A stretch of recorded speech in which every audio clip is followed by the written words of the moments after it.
Hello students, my name is Gaurav and I am the co-founder of Nexus classes. Last class में हमने moment of force का concept देखा था और आज इसी कंसेप्ट को थोड़ा सा और आगे लेके जाएंगे। तो आज का वीडियो स्टार्ट करते हैं।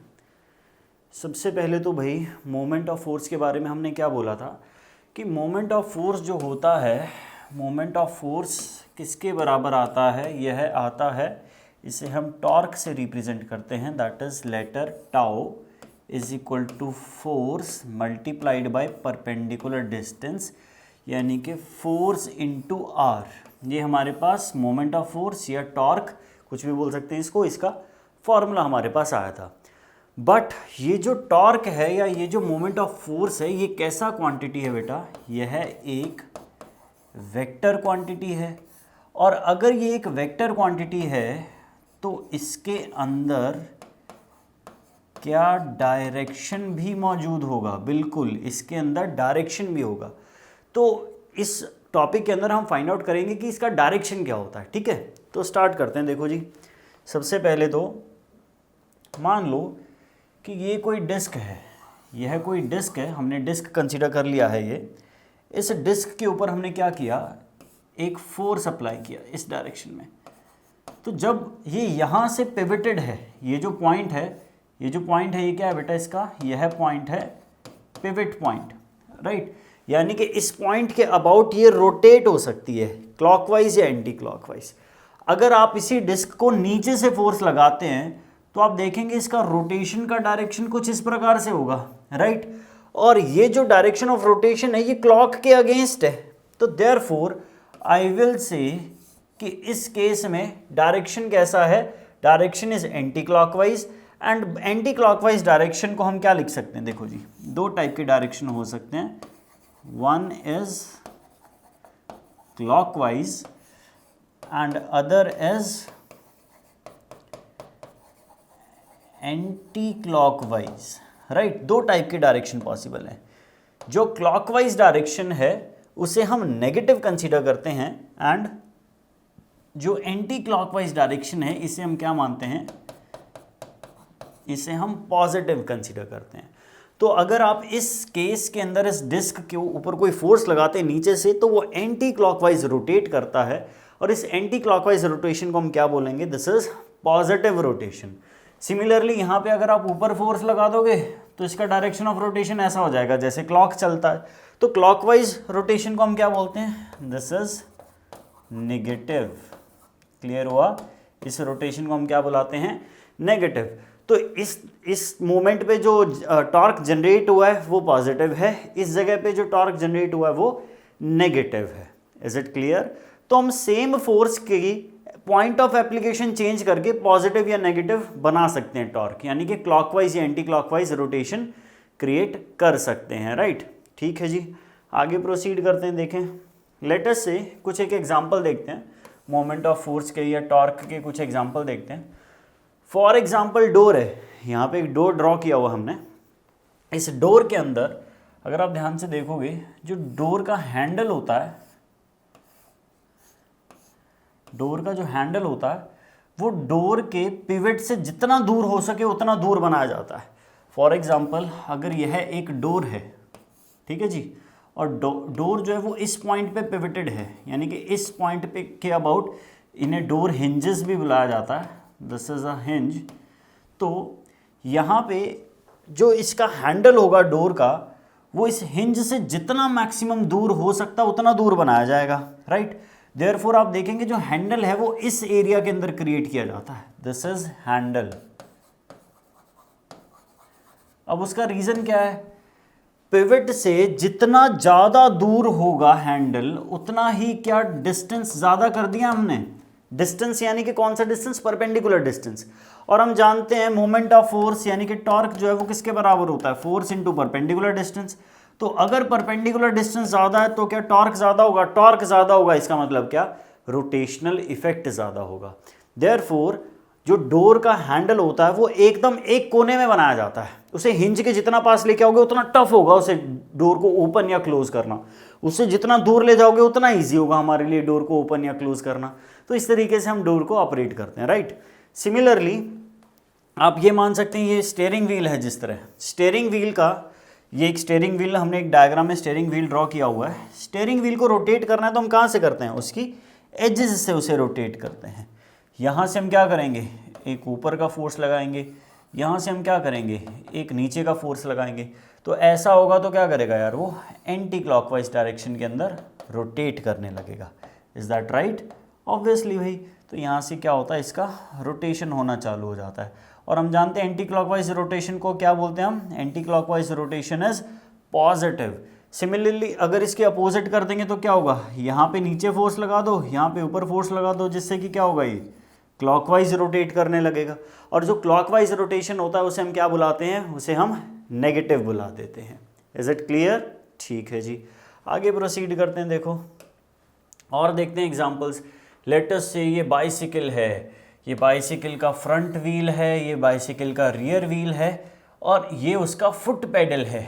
फुट पेडल को हम क्या करते हैं भाई, आप फुट पेडल के ऊपर फोर्स लगाओगे, राइट। जैसे ही आप फुट पेडल के ऊपर इस डायरेक्शन में फोर्स लगाते हो, फुट पेडल के ऊपर जैसे ही फोर्स लगेगा तो ये जो एक्सेल व्हील है ये रोटेट करने लगेगा। तो हमेशा हमने क्या करना है, इसके ऊपर फोर्स लगाना है, फोर्स से टॉर्क जनरेट होगा, जिससे कि ये रोटेशनल इफेक्ट क्रिएट होगा। सेम हम क्या कर सकते हैं, मान लो कि एक स्पैनर है, स्पैनर इस तरीके की ये जो चीज़ है इसे हम स्पैनर बुलाते हैं। इस स्पैनर से हमने किसी स्क्रू को टाइट करना है, तो हम क्या करेंगे यार, इसके ऊपर ये फिक्स कर देंगे और फिर फार्दर एंड से फोर्स लगाएंगे। अब देखो अगर आप यहाँ से फोर्स लगाते हो तो बहुत मुश्किल होगा आपके लिए, क्योंकि परपेंडिकुलर डिस्टेंस कम है, फोर्स आप जितना ज़्यादा लगाओगे तो भी फर्क नहीं पड़ेगा। लेकिन सेम फोर्स अगर आप इधर लगाओगे तो उसका रोटेशनल इफेक्ट ज़्यादा आएगा, क्योंकि परपेंडिकुलर डिस्टेंस हमने इंक्रीज कर दिया है। तो ये वही केस है यार कि जितना हम फार्दर पॉइंट के ऊपर फोर्स अप्लाई करते हैं उतना ज़्यादा हमारे पास क्या होता है जी, टॉर्क जनरेट होता है। इस तरीके से उतना ही ज़्यादा क्या होगा, रोटेशनल इफेक्ट जनरेट होगा। Is it clear? आगे प्रोसीड करते हैं जी। देखिए मान लो, अब देखो होता क्या है, कपल की बात करेंगे हम लोग। कपल है, कपल का मतलब है दो फोर्सेस। कभी भी जब हम फोर्स लगाते हैं, देखो ये एक तरीके का कार रेंच है। कार रेंच मान लो यहाँ पे हमने एक जगह पे फिक्स कर दिया, यहाँ पे कोई ना कोई नट है, उसके ऊपर हमने इसे फिक्स कर दिया। तो आप एक तरफ से फोर्स लगाओगे तो कुछ नहीं होगा, आपको इसके दोनों एंड पे फोर्स लगाना पड़ेगा, राइट। ये चीज़ इमेजिन कर सकते हो। तो जब एक पॉइंट के ऊपर रोटेशन प्रोड्यूस करने के लिए हमें दोनों एंड पे फोर्स लगाना पड़े, तो वो दोनों फोर्सेस को मिला के हम क्या बुलाते हैं बेटा, इसे कपल ऑफ फोर्स बुलाया जाता है। बहुत कॉमन सेंस की बात है। जिस तरह मान लो ये वाला सिंपल रेंच है हमारे पास, अगर सेंटर में हम कोई नट फिक्स कर देते हैं यहाँ पे, और यहाँ से हम क्या करेंगे यार, नीचे का फोर्स लगाएंगे, यहाँ से हम क्या करेंगे, ऊपर का फोर्स लगाएंगे। तो जब आप इसे ऊपर और नीचे दोनों फोर्सेस एक साथ लगाओगे तो इसके अंदर क्या होगा, एक रोटेशन जनरेट होगा। और जैसे ही इसके अंदर रोटेशन जनरेट होगा तो हम क्या बोलेंगे, इसके अंदर क्या हुआ है, एक टर्निंग इफेक्ट हुआ है। टर्निंग इफेक्ट का मतलब क्या हुआ है, एक टॉर्क जनरेट हुआ है। इसी तरीके से एक सिंगल फोर्स से भी आप रोटेशन प्रोड्यूस कर सकते हो, कपल ऑफ फोर्सेस से भी प्रोड्यूस कर सकते हो। जब equal and opposite forces farthest and पे लगाए जाते हैं तो उन्हें हम क्या बुलाते हैं बेटा, उसे हम कपल बुला देते हैं। जैसे कि a single force applied on a pivoted body alone does not cause rotation of a body. Actually rotation जो है वो किसके द्वारा प्रोड्यूस किया जाता है, अ पेयर ऑफ फोर्सेज। हमेशा पेयर ऑफ फोर्सेज जो हैं ये क्या करती हैं, रोटेशन को प्रोड्यूस करती हैं। केस इन पॉइंट एक स्टीयरिंग व्हील को ही कंसीडर कर लेते हैं। स्टीयरिंग व्हील में आपको क्या करना है यार, स्टीयरिंग व्हील से आप एक हाथ इधर रखोगे, एक हाथ इधर रखोगे, एक से ऊपर की तरफ पुश करोगे, एक से नीचे की तरफ पुश करोगे। तो जैसे आप इसको इस तरीके से पुश करोगे तो क्या होगा, इसके अंदर एक रोटेशनल इफेक्ट जनरेट होगा। क्लियर है? तो इस टाइप के रोटेशनल इफेक्ट जो है वो बनते हैं कपल ऑफ फोर्स, यानी कि पेयर ऑफ फोर्स से। Is it clear?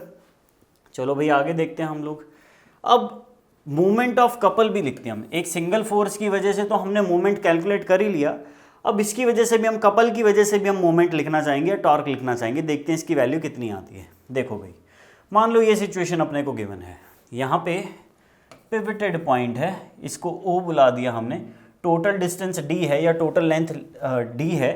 यहाँ से एक नीचे की तरफ फोर्स लग रहा है, इस फोर्स का वैल्यू है एफ, और कपल बनाने के लिए हमने क्या किया, एक इतना ही अमाउंट का फोर्स ऊपर की तरफ भी लगा दिया, तो इसका फोर्स भी कितना बेटा, एफ।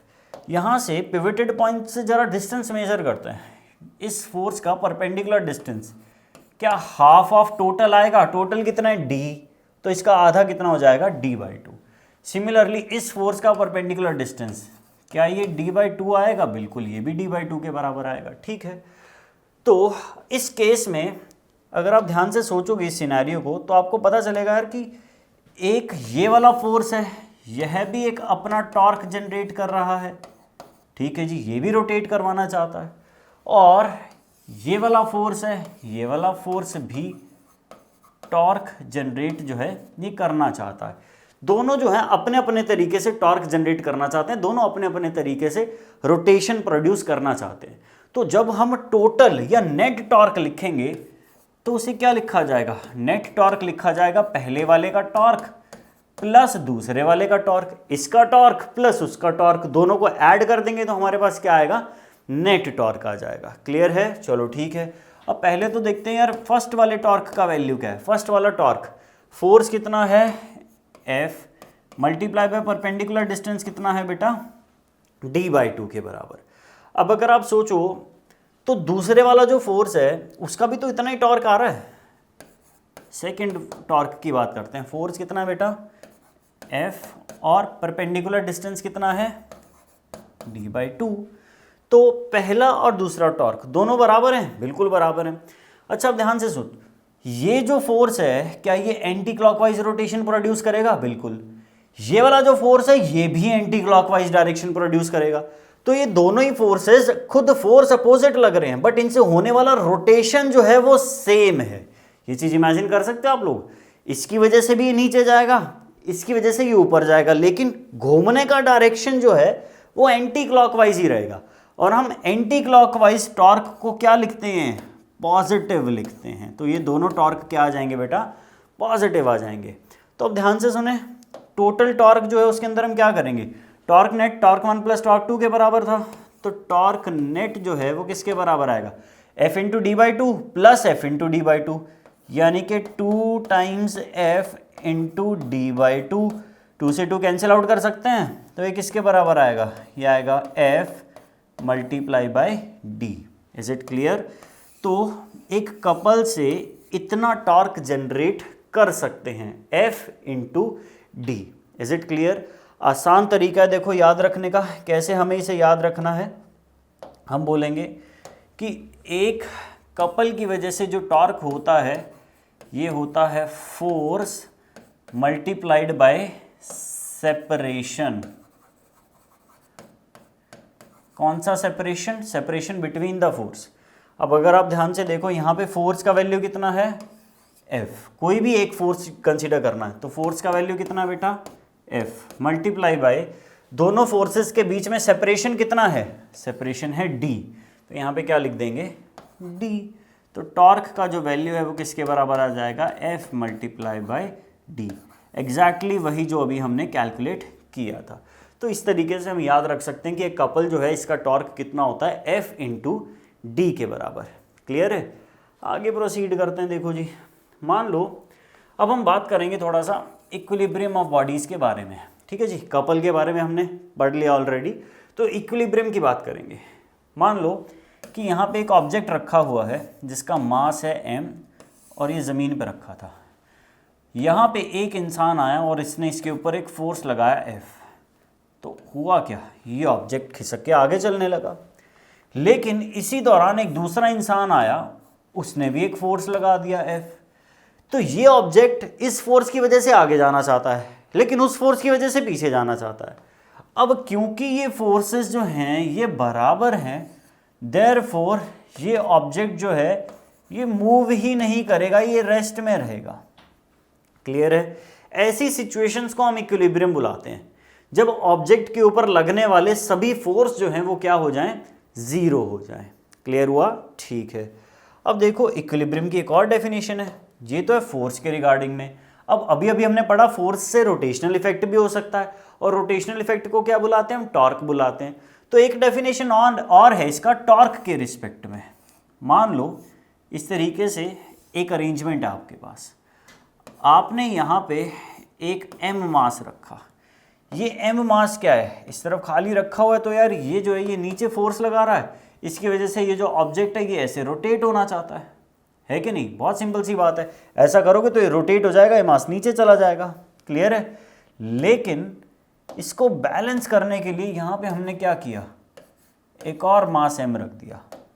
अब ये वाला मास नीचे जाना चाहता है लेकिन वो मास भी नीचे जाना चाहता है, तो होगा क्या, ये जो मास फर्स्ट वाला मास है यह एक इस डायरेक्शन का टॉर्क प्रोड्यूस कर रहा है एंटी क्लॉकवाइज, लेकिन एट द सेम टाइम ये वाला जो मास है ये इससे एक अपोजिट टॉर्क जनरेट कर रहा है, यह एक क्लॉकवाइज टॉर्क जनरेट कर रहा है। ये चीज़ इमेजिन कर सकते हैं भाई। तो यहाँ पे एक टॉर्क ये है, एक टॉर्क ये है, और ये दोनों टॉर्क क्या है, बराबर हैं, लेकिन इनकी डायरेक्शन क्या है, अपोजिट है। एक लग रहा है क्लॉकवाइज तो एक लग रहा है एंटी क्लॉकवाइज। तो ऐसी सिचुएशन में भी हम क्या बोल सकते हैं कि नेट टॉर्क क्या है बेटा, जीरो। जिस तरह इससे पिछली जो सिचुएशन थी उसके अंदर क्या था, नेट फोर्स जो था वो था जीरो, लेकिन इस सिचुएशन में नेट टॉर्क क्या है, नेट टॉर्क जीरो के बराबर आ रहा है। Is it clear? तो जब भी इक्विलिब्रियम हम लिखते हैं, अगर हम बोलते हैं कि यार ये दो कंडीशंस जो हैं ये सैटिस्फाइड हैं, यानी कि एक ऑब्जेक्ट जो है उसके ऊपर नेट फोर्स भी ज़ीरो है, उसके ऊपर नेट टॉर्क भी ज़ीरो है, अगर ये दोनों चीज़ें ज़ीरो में हैं तो उस ऑब्जेक्ट को क्या बोला जाएगा, उस ऑब्जेक्ट को बुलाया जाएगा इक्विलिब्रियम के अंदर। क्लियर है? ऐसे ऑब्जेक्ट्स क्या होते हैं बेटा, इक्विलिब्रियम के अंदर होते हैं। कुछ एक एग्जांपल से समझते हैं हम लोग। मान लो दो टाइप के इक्विलिब्रियम होते हैं। कैसे, कौन कौन से भाई? एक होता है स्टैटिक इक्विलिब्रियम। स्टैटिक इक्विलिब्रियम कब होता है, जैसा कि हमने पहला एग्जांपल पढ़ा था। मान लो मास m है, इसको इधर से फोर्स लगाया, इसको इधर से फोर्स लगाया, इधर भी F इधर भी F, तो ना ये आगे जाएगा ना ये पीछे जाएगा, ये अपनी जगह पे रुका रहेगा। यानी कि word is it will be in the state of rest under the action of या under the influence of several forces. इस सिचुएशन को हम क्या बुलाते हैं बेटा, स्टैटिक। स्टैटिक का मतलब है स्थिर, वो अपनी जगह पे रुका हुआ है। तो स्टैटिक इक्विलिब्रियम में ऑब्जेक्ट के ऊपर इक्वल एंड अपोजिंग फोर्सेस लगती हैं, इक्वल एंड अपोजिंग टॉर्क भी लग सकते हैं, जिससे कि वो अपनी जगह पे रुका रहे, ना आगे पीछे जाए, ना ऊपर नीचे जाए, ना क्लॉकवाइज एंटी क्लॉकवाइज घूमे। ऐसी सिचुएशंस को क्या बोला जाता है बेटा, स्टैटिक इक्विलिब्रियम बुलाया जाता है। ठीक है, एक एग्जांपल से समझते हैं। लेट अस से if a book is lying on the table, the weight of the book exerted on the table vertically downwards is balanced by the equal opposite force of reaction exerted by the table on the book। मान लो यह एक table है, इस table के ऊपर हमने क्या किया, एक बुक को प्लेस कर दिया। This is a table and what we have done is we have placed a book on the table, right. एक बुक है, यहाँ से हमने एक बुक को यहाँ पे प्लेस कर दिया है। अब ये जो बुक है ये अपनी जगह पे रखी हुई है। ये बुक ऐसा भी नहीं टेबल तोड़ के नीचे चली गई, ऐसा भी नहीं टेबल से उछल के ऊपर चली गई। तो क्योंकि ये अपनी जगह पे रुकी हुई है, इसका मतलब क्या है, इसका मतलब यार इसका जो वेट नीचे की तरफ एक्ट कर रहा था, वेट क्या होता है, अपने आप में एक फोर्स होती है, वेट नीचे की तरफ एक्ट कर रहा है। तो इसको बैलेंस करने के लिए एक ऊपर फोर्स भी लग रहा है। इस फोर्स को हम क्या बुलाते हैं, अगर आपने सुना हो, इसे हम नॉर्मल रिएक्शन भी बुलाते हैं। क्लियर है? इसे बुलाया जाता है नॉर्मल रिएक्शन। तो ये जो बुक है ये ना नीचे जा रही है ना ऊपर जा रही है, इसका मतलब इसके ऊपर नीचे का फोर्स और ऊपर का फोर्स ये क्या है, बैलेंस्ड हैं, बराबर हैं। देयरफॉर ये जो बुक है एक इसमें है इन the state of static equilibrium है। ना ये ऊपर जाएगी ना ये नीचे जाएगी, ना ये क्लॉकवाइज घूमेगी ना एंटी क्लॉकवाइज घूमेगी, कुछ नहीं होगा। जैसी है इन द स्टेट ऑफ रेस्ट वैसी ही ये रहेगी। तो ऐसी सिचुएशन को हम क्या बुलाते हैं, स्टेट ऑफ इक्विलिब्रियम बुलाते हैं, राइट। अब दूसरी टाइप भी समझते हैं। देखो, इक्विलिब्रियम का दूसरा टाइप है डायनामिक इक्विलिब्रियम। डायनामिक इक्विलिब्रियम में क्या होता है बेटा, जैसे स्टैटिक के अंदर स्टेट ऑफ रेस्ट था, डायनामिक में स्टेट ऑफ मोशन होता है, लेकिन कैसा, सेम स्टेट ऑफ मोशन। अब देखो इसके अंदर रेस्ट जैसा कोई सिनेरियो नहीं है, मोशन है लेकिन कैसा है, सेम स्टेट ऑफ मोशन, या फिर इसका दूसरा नाम है यूनिफॉर्म मोशन। कैसा मोशन भाई, एक समान या यूनिफॉर्म मोशन। एग्जाम्पल से समझते हैं। Rain drop reaches the earth surface with a constant velocity. मान लो यह एक रेन ड्रॉप है, ठीक है जी, मान लेते हैं ये क्या है, यह एक रेन ड्रॉप है। तो ये रेन ड्रॉप क्या करेगा, ये रेन ड्रॉप नीचे की तरफ आ रहा है, क्यों? क्योंकि अर्थ इसे नीचे की तरफ अट्रैक्ट कर रही है, तो अर्थ क्या लगा रही है इसके ऊपर? नीचे की तरफ फोर्स लगा रही है। लेकिन अगर ऐसा हो, देखो फोर्स लगेगी तो एक्सेलरेशन होगी, एक्सेलरेशन होगी तो स्पीड बढ़ती जाएगी, स्पीड बढ़ती जाएगी तो हर एक ड्रॉप ऑफ रेन वो इतनी ज़्यादा स्पीड से आके लगेगी कि हम सबको तो भाई साहब ऊपर से ऐसे लगेगा कि बुलेट्स की बारिश हो रही है। बट ऐसा नहीं होता, आप बारिश में जाके बढ़िया से टहल सकते हो, नहा सकते हो, कोई बड़ी बात नहीं है। ऐसा क्यों? क्योंकि इसके ऊपर एक ऊपर भी फोर्स लग रहा होता है। वो फोर्स कौन सा होता है? Air resistance. वो फोर्स कौन सा है? Air resistance. तो एक टाइम आता है, देखो जब जैसे ड्रॉप डेवलप हुआ, अर्थ ने उसे खींचा, ये एक्सेलरेट हो रहा है, लेकिन एक टाइम आएगा जब एयर रेजिस्टेंस यानी कि एयर का जो इसको रिएक्शन मिल रहा है, एयर की वजह से जो इसे रेजिस्टेंस मिल रहा है, वो ऊपर की तरफ फोर्स लगा रहा है उसे, तो नीचे और ऊपर का फोर्स जो है वो क्या हो जाएगा? बराबर। तो इसकी स्पीड जो है वो और नहीं बढ़ पाएगी, ये नीचे ज़रूर आएगी, चल ज़रूर रही है रेन ऐसे नहीं कि हवा में लटक गई, ड्रॉप हवा में नहीं रुकेगी, रेस्ट में नहीं आएगी, वो मोशन में ही होगी, बट नीचे और ऊपर का फोर्स बराबर है तो वो कांस्टेंट वेलोसिटी से आएगी, एक्सेलरेट होके नहीं आएगी। क्लियर है? तो इस टाइप के इक्विलिब्रियम को हम क्या बुलाते हैं?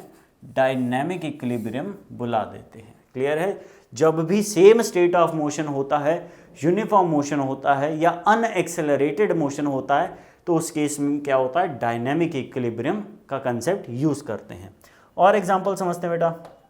मान लेते हैं कुछ इस तरीके से आपको प्रोवाइड कर दिया जाए कि an aeroplane moves at constant height when upward lift balances its weight downward.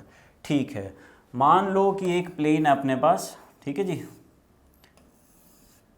एक प्लेन है, इस तरीके से हमने मान लिया कि एक ये प्लेन हमने ड्रॉ किया है। अब ये जो प्लेन है,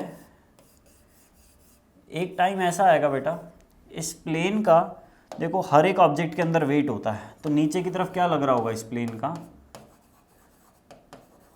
वेट लग रहा होगा। लेकिन क्योंकि इस प्लेन के अंदर इंजन भी है, प्रोपेलर भी है, सारी चीज़ें लगी हुई हैं, तो इसके ऊपर क्या लग रहा होगा? एक ऊपर का फोर्स भी लग रहा होगा, जिसे हम लिफ्ट बोलते हैं, एयर लिफ्ट भी बोलते हैं इस चीज़ को।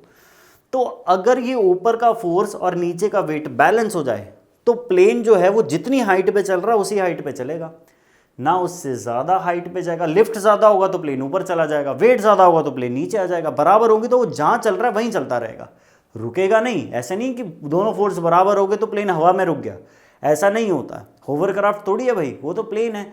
तो अगर लिफ्ट ज़्यादा होगा तो ऊपर जाएगा, वेट ज़्यादा होगा तो नीचे आएगा, और दोनों बराबर है तो जितनी हाइट पे चल रहा है उतनी हाइट पे चलता रहेगा। Is it clear?